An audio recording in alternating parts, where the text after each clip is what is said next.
Good morning and welcome back. We are on day 260 of our 365 days of Bible study.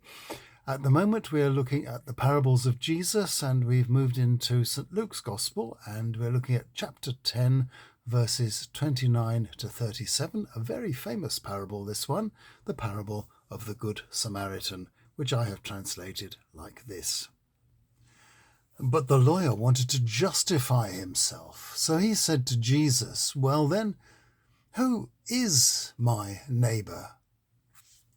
Jesus picked him up like this. This man was travelling down from Jerusalem towards Jericho, and he encountered some muggers who stripped him and beat him up badly and left him half dead. By total coincidence, a certain priest was also following that road, and when he saw the man, he crossed to the other side as he went past. It was the same when a Levite came to the place. When he noticed the man, he also crossed over and passed him by. But there was a Samaritan making the same journey. When he came to the place where the man was, he saw him and was filled with pity for him. He came over to him and bandaged his wounds, having disinfected them with oil and wine. Then he put him on his own beast and took him to an inn, where he nursed him. The next day he paid the landlord 2 denarii, with instructions to look after him and to keep account of any further expenses, which he said he would reimburse when he came back. Now, which of these three do you think showed himself to be a neighbour to the man who had been mugged? The lawyer said it was the one who acted mercifully towards him. And Jesus said to him, "That's how you should behave too." Just before this parable, Luke had quoted Jesus's essential distillation of the Torah, which we still often read in church as part of our preparation for worship. You should love the Lord your God strongly, with all your heart, and you should love your neighbour as yourself. That's what prompted the lawyer to ask for clarification. For Jews, it seemed only right to regard fellow Jews as neighbours, and on top of that, really to restrict it not to all Jews, but only to those who at least made some effort and had the means to fulfill the law's demands.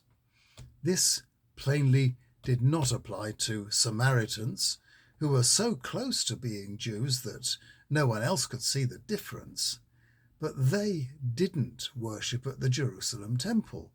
They had split off from mainstream Judaism sometime in the 10th century BC, so although they had the law, they didn't have the prophets. Orthodox Jews hated them. They were too close to being Jewish for comfort. It's quite like Israelis and Palestinians today.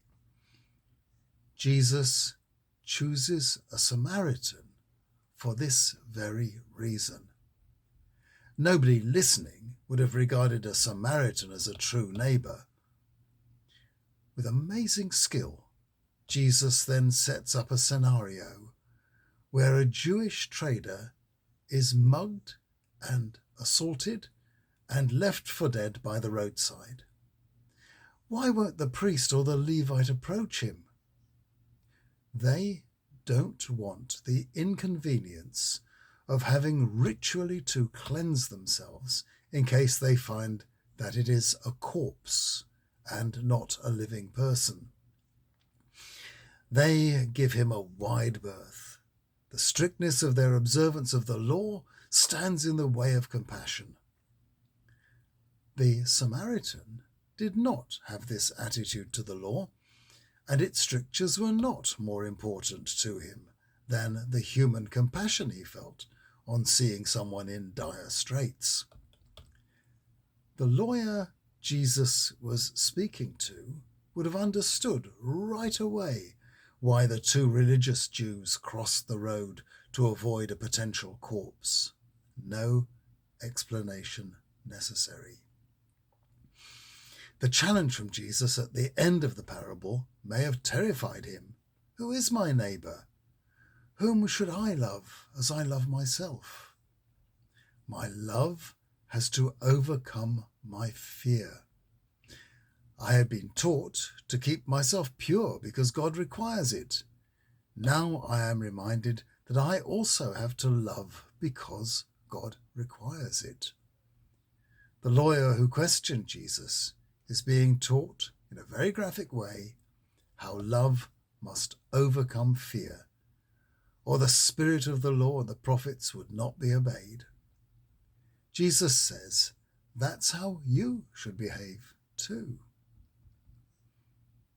Well, tomorrow, Luke brings us Jesus' thoughts about prayer and about God's generosity, and I'll see you tomorrow.